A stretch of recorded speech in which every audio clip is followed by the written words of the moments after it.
Dan ada pun yang membimbangkan bagi hati, dan iaitu batil, kerana tempat berkhendak bagi barang yang diriwayat daripada Nabi SAW.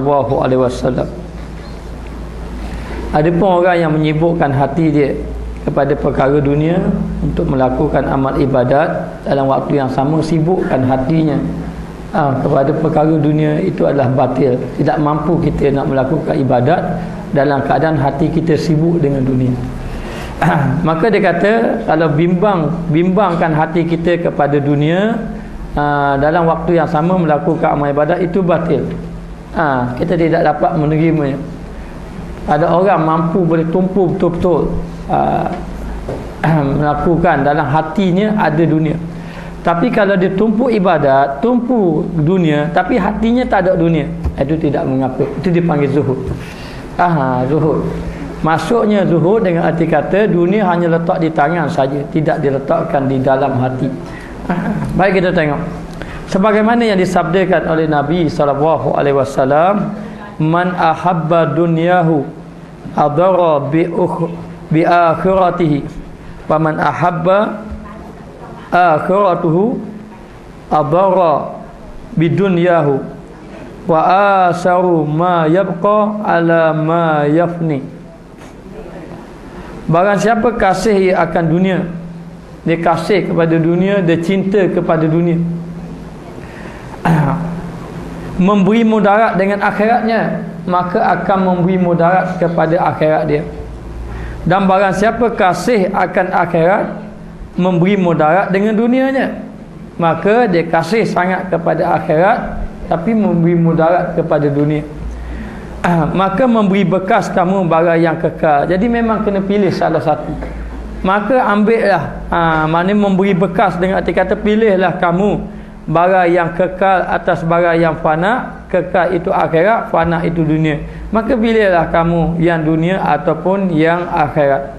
Nyatalah bagimu bahawasanya apabila membimbangkan, yang ini menyibukkan zahirmu dengan dunia dan batinmu dengan kehendak pada dunia, maka tiada mudah bagimu ibadat dengan haknya, dengan sebenar-benarnya. Maka berdasarkan kepada hadis ini, Nabi mengatakan siapa yang kasih kepada dunia pasti akan memberi mudarat kepada akhirat dia.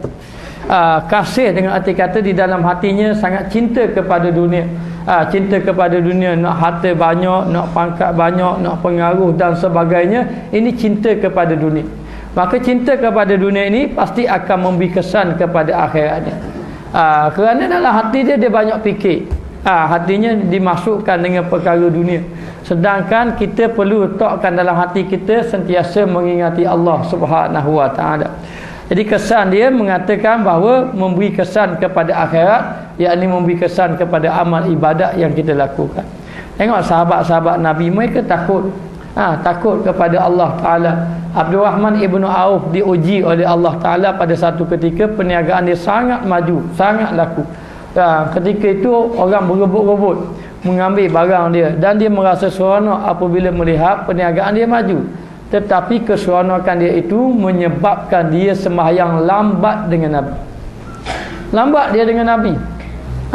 Lepas daripada tu, bila dengan azan tu, dia masih lagi ada di situ.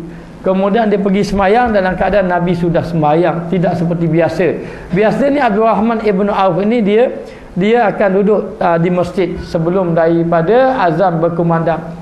Lalu Nabi mengatakan bahawa kamu ini ahli syurga wahai Abdul Rahman, tetapi kamu masuk dalam syurga dalam keadaan merangkak. Masuk dalam keadaan merangkak. Jadi Abdul Rahman ni tidak masuk dalam syurga kecuali dalam keadaan merangkak. Kerana apa? Kerana kesibukan dia itu mencari harta dunia. Dan beliau adalah seorang yang kaya. Seorang kaya, seorang yang zuhud. Tapi satu hari diuji oleh Allah Ta'ala, nak membenarkan kata Nabi, dengan perniagaan dia yang maju ini menyebabkan dia sembahyang lambat. Bila dia sembahyang lambat, dia nak menampung pahala dia yang kurang, lalu dia menginfakkan hartanya pada jalan Allah. Dia memerdekakan, membebaskan hamba, kemudian memberi unta-unta yang membawa barang dagangan tadi kepada Allah dan Rasul. Kemudian pekerja-pekerja yang hamba-hamba dibebaskan semuanya sekali.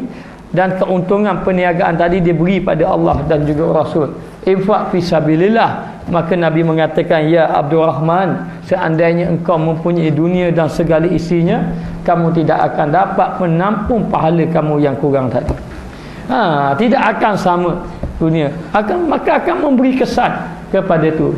Begitu juga dengan sahabat-sahabat. Sebab itulah Abu Hurairah, seorang yang hidup dia zuhud, menjadi ahli sufah, duduk bersama dengan Rasulullah, kadang-kadang makan, kadang-kadang tak makan, beberapa hari tidak makan, kadang-kadang jatuh kelaparan, menggelepar dia, ketar tubuh dia, kenapa orang panggil menggigil.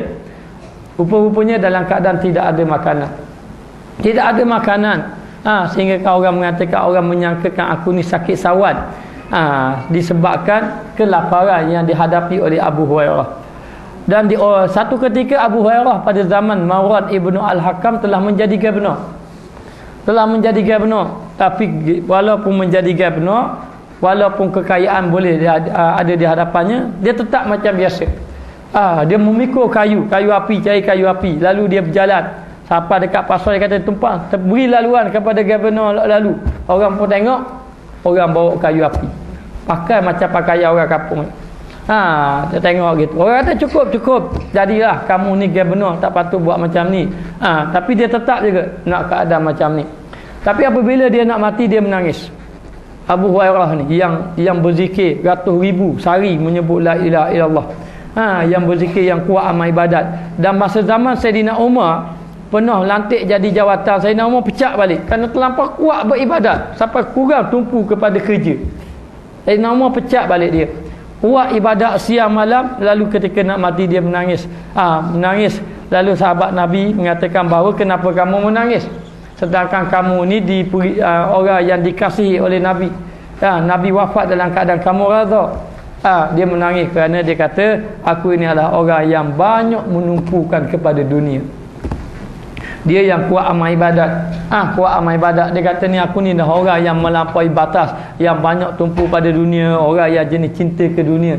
Padahal dia adalah seorang yang ahli ibadat, kuat beribadat kepada Allah Subhanahu wa taala. Jadi jangan jadikan dunia itu penghalang untuk kita melakukan amal ibadat. Dunia itu hanya sekadar di luaran saja, tapi hati kita dengan Allah Subhanahu wa taala.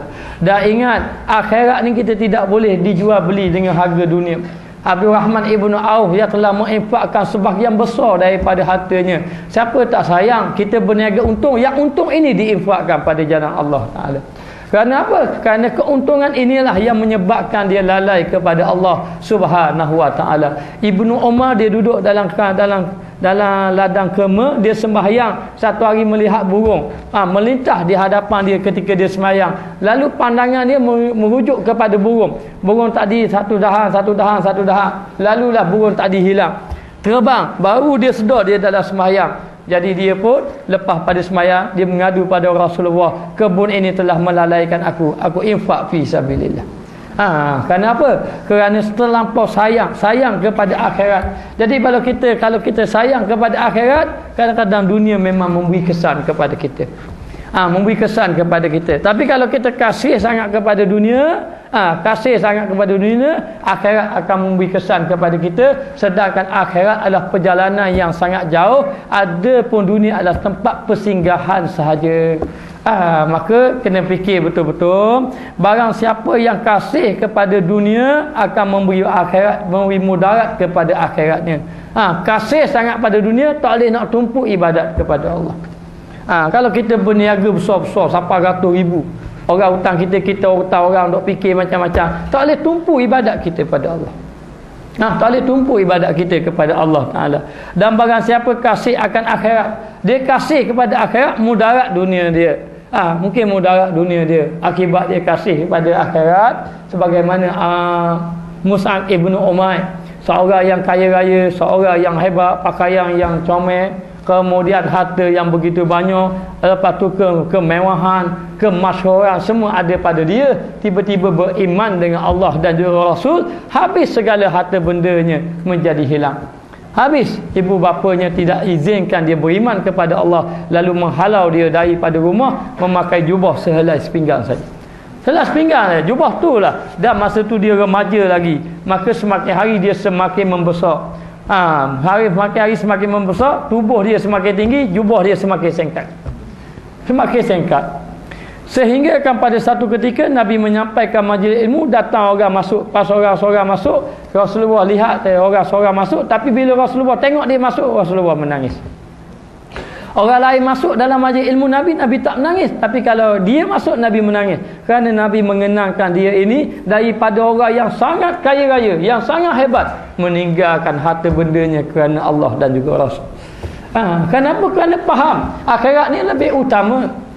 Lebih utama. Jadi yang kita nak sekarang ni akhirat, supaya kita tidak tergadai, supaya kita dimasukkan oleh Allah Subhanahu Wa Taala. Jadi oleh itu jangan kita dilalaikan dengan dunia, kita dilalaikan dengan anak-anak.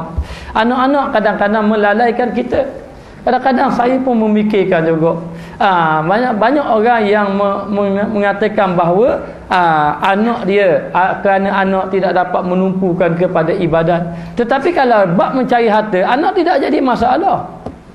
Anak tak jadi masalah. Dia boleh fikir anak letak kat mana, dia hantar sini untuk mencari harta. Tetapi untuk mencari akhirat je, untuk mencari pahalanya, akhirat yang menjadi bekalan padanya, anaklah yang menjadi alasan kepada mereka. Wala tulkum amwalukum wa auladukum.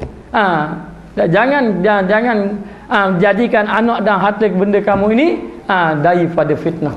Jangan sebabkan anak, innama amwalukum wa auladukum fitnah. Anak kamu, harta benda kamu fitnah bagi kamu. Kita disebutkan dalam Quran, yauma yafirru mar'u min akhi wa ummihi wa abi wa sahibatihi wa bani. Hari yang ketika itu lari anak pinak, sahabat sehandai pun, suami isteri pun lari. Ketika itu dah masing-masing sibuk dengan amalan masing-masing. Kalau kita sibuk kerana anak tu tak akan membantu kita kecuali amal ibadat kita. Amal ibadat kita. Kalau anak tu kita didik betul-betul soleh, insya-Allah lah itu bolehlah membantunya. Tapi nak beritahu, jangan kita menggadaikan akhirat kita. Cukup rugi. Di antara manusia yang rugi dekat negeri akhirat kelak, apabila dia dibangkitkan oleh Allah, dia sangat menyesal kerana dia tidak menghadiri majlis ilmu bersama dengan ulama. Sedangkan ulama dan majlis ilmu itulah dapat menyedarkan dia dengan akhirat. Dia pun menyesal. Maka kata ulama, tiga golongan yang dibenci oleh Allah Subhanahu Wa Taala. Golongan yang pertama adalah golongan yang diberi ilmu tetapi tidak beramal dengan ilmunya. Tidak beramal dengan ilmu. Yang kedua, golongan yang diberi sahabat yang baik tetapi memilih sahabat yang buruk. Yang ketiga, golongan yang diberi peluang belajar dengan ulama tetapi meninggalkan ulama tersebut. Ini adalah golongan yang dibenci oleh Allah Subhanahu Wa Taala. Jadi kita ni bila ada masa, ada peluang, belajar untuk kita nak mencari kebaikan di dunia dan juga di akhirat. Maka tidak dapat tidak utamakan akhirat. Kerana kalau kita tidak utamakan akhirat, kita akan jadi manusia yang sangat rugi. Sangat rugi. Masa-masa kita yang lalu dah sudah tidak boleh dikembalikan lagi. Maka hendaklah kita melakukan amal ibadat kepada Allah Ta'ala dengan menumpukan akhirat. Kita tak nafi, kita sayang dunia. Kita nak kehidupan yang selesa di atas muka dunia. Tetapi kehidupan akhirat itu lebih penting daripada kehidupan dunia. Maka kita kena tengok. Dia kata di sini, maka memberi bekas. Memberi bekas di situ, pilih kamu barang yang kekal. Yang kekal di sini akhirat atas barang yang fana. Fana tu binasa, yakni dunia. Fikir kamu nak yang kekal ke kamu nak yang binasa? Yang kekal ini buat selama-lamanya, yang binasa hanya sekejap sahaja yang kita duduk. Lama mana kita duduk ni atas muka dunia? Asyiyatan aw dhuhaha. Ada mengatakan bahawa bila dekat dibangkitkan dengan akhirat, asyiyatan, sehari je berasa hidup. Aw dhuhaha, ataupun sekadar waktu duha saja. Ataupun sekadar kalau kita tidur, orang panggil dia terlelap sekejap saja. Ibaratnya macam tu saja. Bila kita dekat akhirat, kita berasa sekejap sangat aku duduk di atas muka dunia. Maka kita akan jadi orang yang sangat rugi apabila kita tidak mencari bekalan sebanyak-banyaknya. Maka sahabat Nabi begitulah, bila dia nak mati selalu menangis. Orang tanya dia, kenapa? Kerana aku ini perjalanan aku jauh tapi bekal aku sedikit. Macam kita nak berjalan jauh, kita bawa bekal sedikit, kan menyusahkan kita. Jadi kita nak jalan jauh mesti kena bawa bekal yang secukupnya. untuk kita selamat. Maka tidak dapat tidak, kita kena cari bekal. Bekal kita lah bekal untuk akhirat. Paling penting kita utamakan kehidupan akhirat. Maka pilih, nak pilih dunia ke nak pilih akhirat. Kita tak dapat dunia tak apa, tapi jangan kita tak dapat akhirat. Pilih di antara satunya. Maka orang yang berakal adalah orang yang memilih akhirat, kerana akhirat adalah perjalanan yang panjang, dunia adalah perjalanan yang sedikit saja, yang sempit saja. Dunia jusrun lil akhirah, dunia ini sebagai jambatan saja untuk ke negeri akhirat. Dan orang tidak duduk dekat atas jambatan dengan membuat rumah yang cantik-cantik, tidak, tetapi jambatan itu hanya sekadar lalu saja. Kalau kita nak pergi ke Kuala Lumpur, kita singgah dekat Kemaman sekejap saja singgah. Takkan kita nak beli rumah besar-besar sedangkan kita duduk lebih kurang 1-2-3 jam saja. Maka sekadar dunia ni sebagai persinggahan untuk kita bercucuk tanam, untuk kita mendapatkan hasil yang banyaknya, dan akhir sekali kita akan diberi balasan di sisi Allah Ta'ala. Ingat, hari ini kita beramal, Allah Ta'ala tidak tunjuk lagi balasannya, dan besok Allah Ta'ala akan beri balasan. Sudah tidak ada lagi amalan. Walaupun kita minta farjikna na'mal amalan soleha, ya Allah, ya Tuhanku, kembalikanlah aku di atas muka dunia supaya aku dapat beramal dengan amalan yang soleh. Minta pada Allah Ta'ala tu. Minta setelah menyedari bahawa kenapa aku tak pergi belajar dahulu, kenapa aku tidak beribadat dahulu, lalu dia minta dengan Allah Ta'ala. Kami sudah yakin, kami sudah sedar dah. Lalu mereka mengatakan bahawa